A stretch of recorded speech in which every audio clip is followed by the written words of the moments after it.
सुप्रभात, morning. Friday का दिन है, लग रहा था ठीक है सब कुछ, पर मामला एकदम से सुबह सुबह गड़बड़ा गया भाई साहब, क्योंकि कुछ, हालांकि इस समय डेवलपिंग स्टोरी है जिसके अपडेट्स आ रहे हैं, ब्रेकिंग न्यूज़ में है। जैसे जैसे अपडेट्स आ रहे हैं अब तक पहुंचाने की कोशिश हो रही है। और सबसे पहले इसी चैनल ने जब वो एकदम से यूएस ग्लोबल मार्केट्स टूटे सुबह 7 बजे तड़के, बात बता दी थी आपको। अपडेट्स ये आ रहे हैं कि इजराइल का जवाबी हमला हो गया है। ईरान अभी बहुत इनिशियल है, बहुत डिटेल कंफर्मेशन नहीं है, कहा जा रहा है, लेकिन ईरान की एक सिटी जो कि न्यूक्लियर साइट है जहां पे, उसके करीब धमाकों की आवाज सुनाई दी गई है।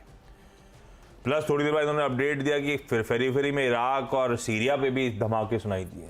तो अभी वो इवॉल्व हो रही है स्टोरी, देखते हैं अपडेट्स क्या है। लेकिन अब लग रहा है जिस तरह से ग्लोबली एसेट क्लासेस रिएक्ट कर रही हैं, इक्विटी पिट रही है, कच्चा तेल उछल रहा है, कुछ तो हो गया है। जियोपॉलिटिकल मामला गड़बड़ाया है, रिटेलिएट कर गया है इजराइल।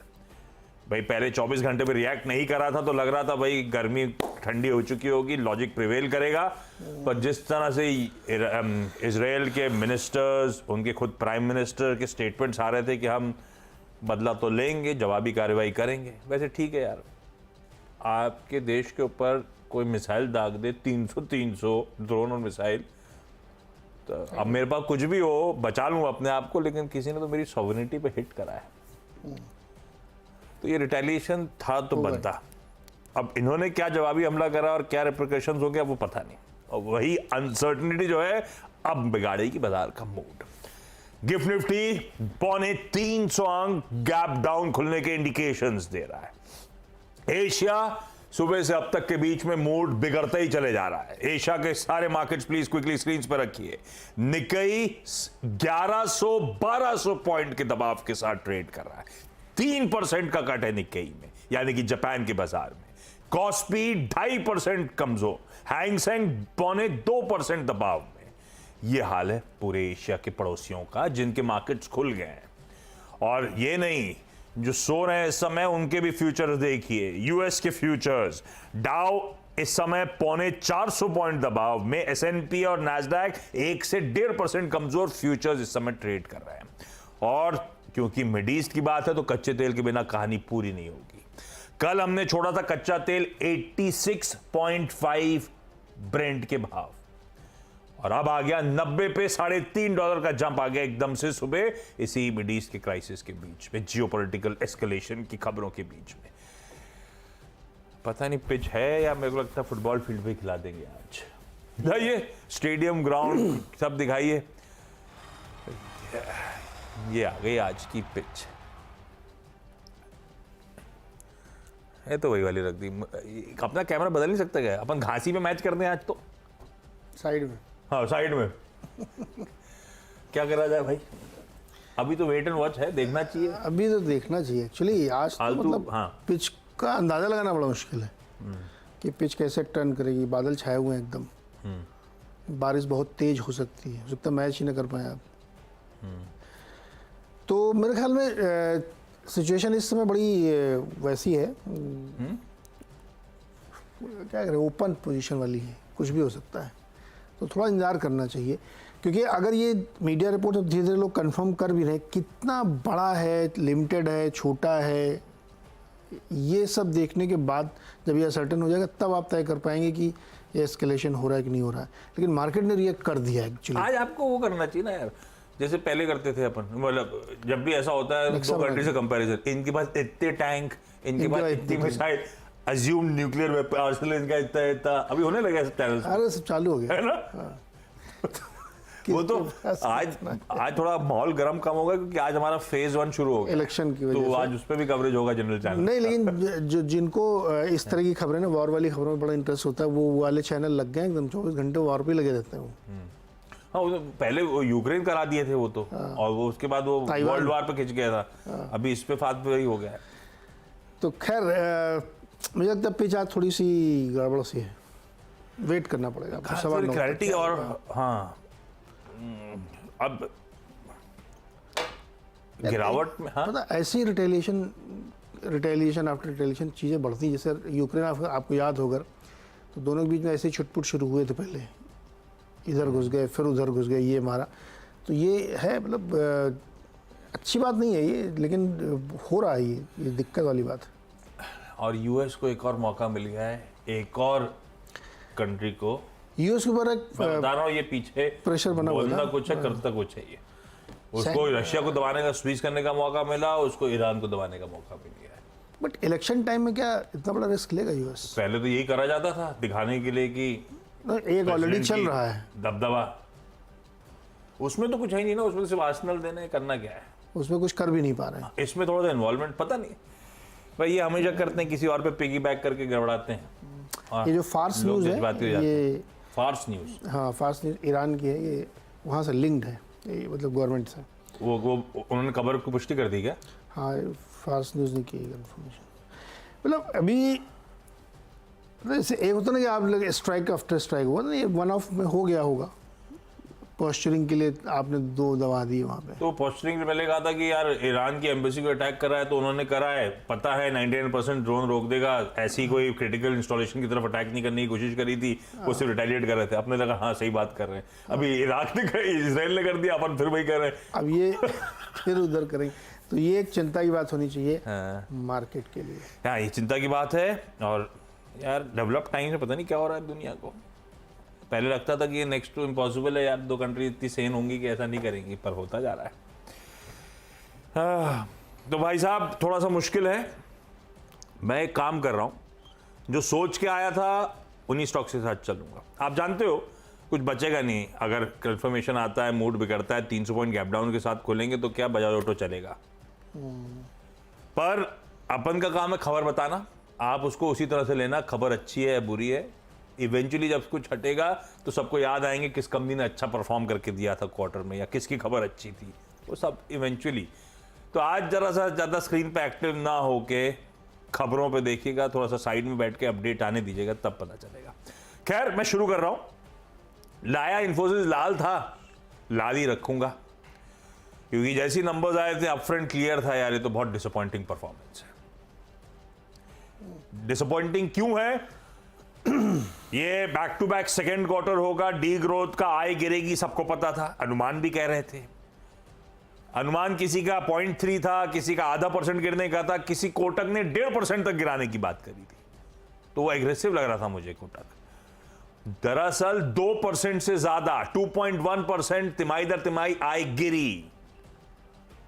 मार्जिन एक्सपेक्टेड था कि सुधर जाएंगे भाई 20 बेसिस पॉइंट, मार्जिन उसके सामने 40 बेसिस पॉइंट गिर गए, तो जो एक्सपेक्टेड था उससे तो 60 बेसिस पॉइंट्स का दबाव है। और पिछले क्वार्टर को एडजस्ट कर दूं मार्जिन्स को, तो फॉल और भी सिवियर आपको नजर आएगा। मुनाफा 30% बढ़ा, वो हेडलाइन में मेंशन, उस पर मत रीड थ्रू करिए, बल्कि उसको मेंशन करने की जरूरत भी नहीं होनी चाहिए, क्योंकि उसमें अदर इनकम का कंपोनेंट जम कर गया है, क्योंकि वो आईटी के रिफंड आने थे, उस पर जो ब्याज आना था वो एडजस्ट हुआ है।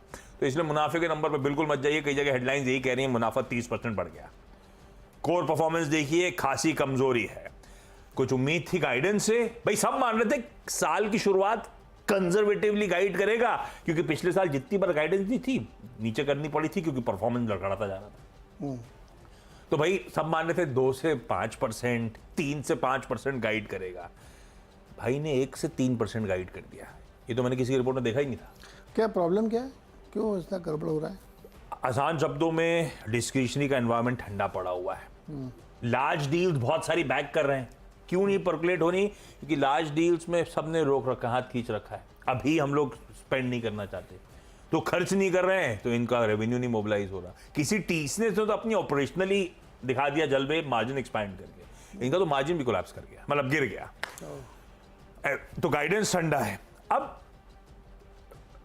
ये बात अलग है कि इन्फोसिस का चार्ट खोलेंगे तो बहुत गिरा हुआ स्टॉक है, और इन्फोसिस क्या उस तरह की पेडिग्री, इस पे भरोसा रहता है कि यार हो सकता है बहुत कंजर्वेटिवली गाइड कराओ, आगे आउट परफॉर्म करेंगे। इतनी अच्छी डील विंस हैं, पिछली बार से $1.5 बिलियन और डील जीत गई हैं, कभी ना कभी तो आएंगी, तो स्ट्रीट का भरोसा रहेगा इस स्टॉक से, ऐसा नहीं है। इसलिए हो सकता है आज गैप डाउन के बाद लो लेवल से रिकवरी आ रही हो, मैं उसको चैलेंज नहीं कर रहा हूं, लेकिन नतीजे खराब है जो है वो है।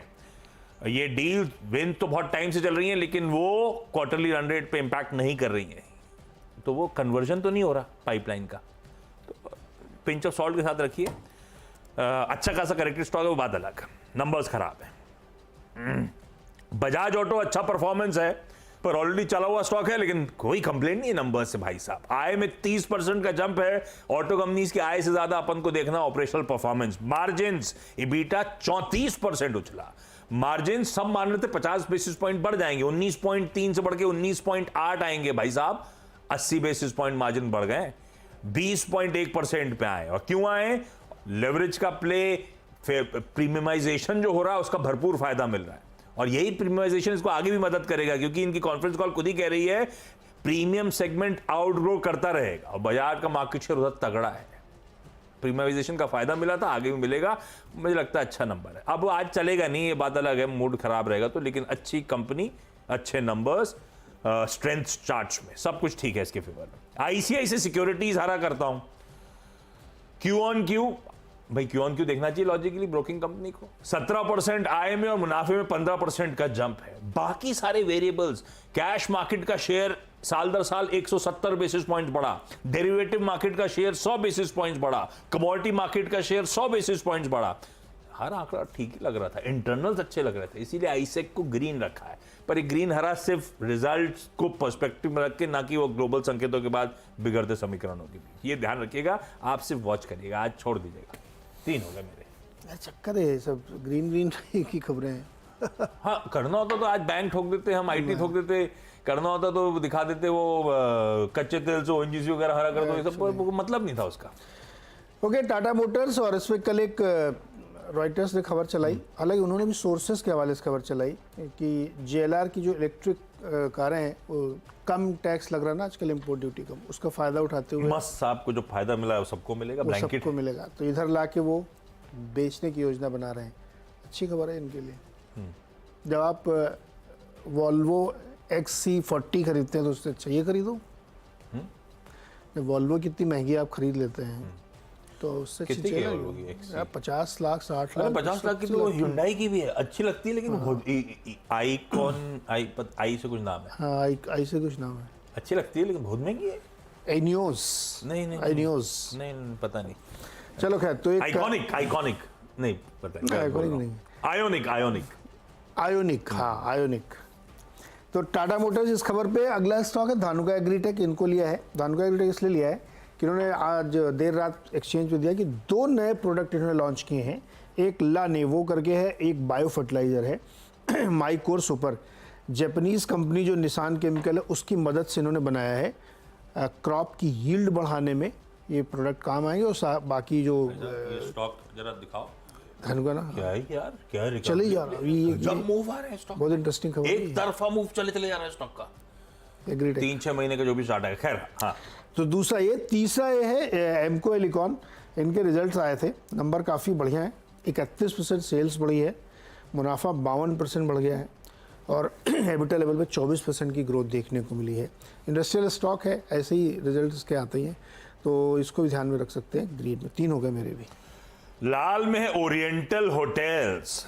यार होटल स्टॉक आय साल दर साल 4% गिरी, एबिटा 17% गिरा, मुनाफा भी गिर गया, लाल कर दिया मैंने इसको। जेएमआर एयरपोर्ट्स के अपडेट अच्छे थे मार्च के, पर आज ये इतना टाइप स्टॉक चलेंगे नहीं। जेएमआर एयरपोर्ट्स का मार्च अपडेट कहता है टोटल ट्रैफिक साल दर साल 10%, इवन मंथ ऑन मंथ, यानी कि फरवरी से कंपेयर करें तो 5% का इजाफा है। और हाईलाइट है दिल्ली एयरपोर्ट का ट्रैफिक 6% मंथ ऑन मंथ का जंप। लैंडमार्क कार्स लाल रखा है इसको भी मैंने, क्यों? साल दर साल आय में 8% का जंप है, क्यू ऑन क्यू तो आय खत्म, 0.5 या 0.6% के आसपास ही इंप्रूवमेंट नजर आएगा। वो पॉपुलर का भी, लैंडमार्क का भी थोड़ा सा चैलेंजिंग सिनेरियो है, अलग अलग रीजंस कभी और डिस्कस करेंगे। लाल है, 6 हो गए भाई साहब। ओके, चौथा फिर हमारा इंडस टावर है। कल एक बड़ी मजेदार खबर इन्होंने दी कि इनके और एनटीपीसी के बीच में एक टाई अप हुआ है कि इनके जो टावर हैं उसका इस्तेमाल एनटीपीसी करेगा ग्रीन एनर्जी और पता नहीं क्या क्या उन सब के प्लोरिफिकेशन में, करंट। हाँ, तो ये एक बड़ा दिलचस्प टाई अप किया उन्होंने। तो और किसने टाई अप किया? जो एनटीपीसी की सब्सिडरी है, एनटीपीसी ग्रीन एनर्जी लिमिटेड, जिसका आईपीओ आने वाला है। अगर उस टावर का इस्तेमाल ट्रांसमिशन लाइंस के लिए भी हो जाए, हाँ, तो इसलिए हमने कहा इंडस टावर रखते हैं, रोज देख अच्छी खबर आ रही के लिए। पांचवा है वेसुवियस, और इनकी एक फ्लक्स मैन्युफैक्चरिंग की जो नई यूनिट है वो शुरू हो गई। 3 प्लांट एक्चुअली ये नए लगा रहे हैं, और 3 में से एक विशाखापट्टनम वाला काम करना शुरू कर चुका है। 2.5 लाख टन सालाना की कैपेसिटी एक्सपेंड हो जाएगी, तो उसमें से एक ये है, इसको रख सकते हैं। छठवां स्टॉक हिंदुस्तान कॉपर रखा मैंने। कल फिर से ये खबर आने से पहले कॉपर में बड़ी तेज़ी देखी गई है। $4.5 पर पाउंड के हिसाब से उसका दाम पहुंच गया, जो कि 2 साल की हाईएस्ट प्राइस पे है। तो देखना चाहिए, कॉपर को रख सकते हैं ध्यान में। और अब तो खैर ये खबरें आ रही, इसके हिसाब से भी मेटल्स में तेज़ी बनेगी। तो ये हो गया 6। छोटा सा ब्रेक, इसके बाद अगले 4 स्टॉक्स। RVNL, और इन्होंने एक टर्किश इंजीनियरिंग कंपनी के साथ करार किया है, कंसल्टिंग काम करेंगे ये, और इससे पब्लिक ट्रांसपोर्ट प्रोजेक्ट को इंडिया में लागू करने में मदद होगी। 3 और 8, 9, 10 ये भाई हमने डिफेंस वाले डाल लिए, मेरे पास कुछ खबर नहीं थी ज़्यादा। तो HAL, BEL, कोचिन, अभी ये जो इतना खबरें नीचे आप पढ़ रहे हैं स्क्रीन पे, इसकी वजह से डिफेंस स्टॉक्स आज रडार पे तो रहेंगे। क्रूड भी रडार पे रहेंगे, गोल्ड वाले भी रडार पे, लेकिन डिफेंस में ध्यान रखिएगा। तो BEL, HAL और कोचिन शिपयार्ड ग्रीन में। ब्रेंट $90 टच कर गया है, और अपडेट्स और भी आ रहे हैं, अभी दिखाते हैं कुछ देर में आपको, और डिटेल्स देंगे आपको। इस बीच पहले टीम निपटाता हूं। हडको, हाउसिंग एंड अर्बन डेवलपमेंट, है ना, नवरत्न स्टेटस मिल गया है डिपार्टमेंट ऑफ पब्लिक एंटरप्राइजेस से। अच्छी खबर है। जब स्टेटस बढ़ता है तो इनके पास फ्लेक्सिबिलिटी मैन्यूवर करने के लिए अपने एंड पे डिसीजन मेकिंग पावर सब बढ़ जाती है, अदरवाइज सरकार के पास फाइल भेजनी पड़ती है। खबर अच्छी है, जलवे बढ़ रहे हैं, हडको ग्रीन है, पर आज सिर्फ देखने के लिए। शारदा मोटर इंडस्ट्रीज का बायबैक को मंजूरी हुई है, पर मैं लाल लेके जा रहा हूं, बताता हूं। 10.25 लाख शेयर्स, अच्छा मीनिंगफुल है। आमतौर पे 0.8%, 1%, 1.5% ही बायबैक होता है। कुल आउटस्टैंडिंग इक्विटी का ये जो भाव क्वांटिटी है 3.5% है, तो मीनिंगफुल है, लेकिन अपसाइड ज्यादा नहीं दिख रहा मुझे। 1800 रुपए पर शेयर पे टेंडर रूट के जरिए, यानी कि मौजूदा भाव 10-12% प्रीमियम पे होगा, क्योंकि ऑलरेडी स्टॉक बहुत चला हुआ है। शारदा को ग्रीन लेके लाल लेके चल रहा हूं इस अपडेट के बाद। एक्सिस बैंक को लाल रखा है मैंने। अच्छा, नोटिस कर रहा होगा ऑफ लेट लगातार दबाव में है, लगातार प्रेशर माउंट हो रहा है। कल भी दबाव में था, इसको मैं आज लाल ही रख के चल रहा हूं। पर ये सारे बहुत इंटरेस्टिंग जंक्चर पे, even ICICI bank, axis bank interesting juncture पे खड़े हुए हैं, तो जरा वॉच आउट करिएगा दिन के दौरान, लेकिन लाल है अभी के लिए। और फाइनली मैं तो अच्छे मूड के साथ आया था, ये तो इजराइल ईरान ने मूड खराब कर दिया, तो मैं तो PVR आइनॉक्स ग्रीन लेके आया था। काफी सारी मूवी रिलीजेस, लोअर लेवल से एक्यूमुलेशन शुरू हो चुका है PVR आइनॉक्स पे एक तरफी पिटाई के बाद। कल की कमजोरी में भी हरा था यार, पोस्टर भी आ गए, 2 और 2 प्यार। 2 और 2 प्यार से याद आया, बाकी पोस्टर दिखाते रहिएगा, अपना 12:30 का टीजर दे देता हूं। लेकिन इस वक्त सोच रहा हूं मैं थोड़ा बदल दूं इजराइल वाली क्राइसिस की, लेकिन अभी तक जो मन है, लाइए जरा स्क्रीन पे दिखाएंगे क्या पोस्टर। 2 और 2 प्यार, हमने कर दिया 2 और 2 4, Q4 का इंतजार। ये 12:30 का है, लेकिन थोड़ा सा वॉल्यूम सिचुएशन है, मुझे थोड़ा जियोपॉलिटिकल समझने दीजिए क्या चल रहा है। अपन डिफेंस में स्टॉक कर सकते हैं, वो भी इंटरेस्टिंग हो जाएंगे। आपने वो चर्चा छेड़ी थी, मेरे को लगता है। चलिए अभी ये देखते हैं क्या करने का मन बनता है। ब्रेक का समय, ब्रेक के उस पर जब लौट के आएंगे तो ये जो 10-10 की टीम से इनका एक quick wrap up.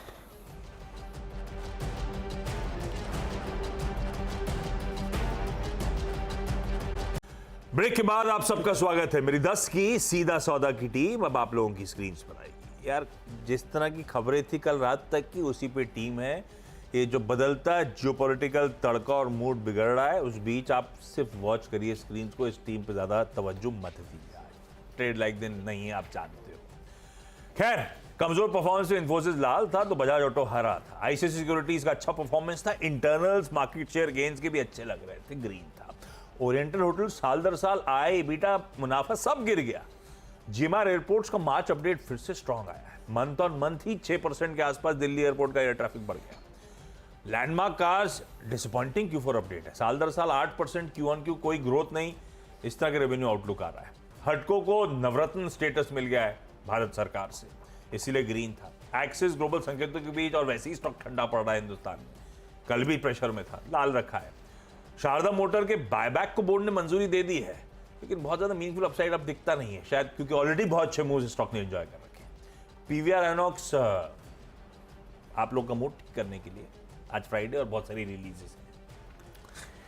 Okay, Tata Motors और ये अपनी जेएलआर इलेक्ट्रिक को सस्ते इंपोर्ट टैक्स के बहाने यहाँ ला के बेचने की योजना पर काम कर रहे हैं, चूँकि टैक्स कम किया गया तो उसका फ़ायदा उठाना चाहते हैं।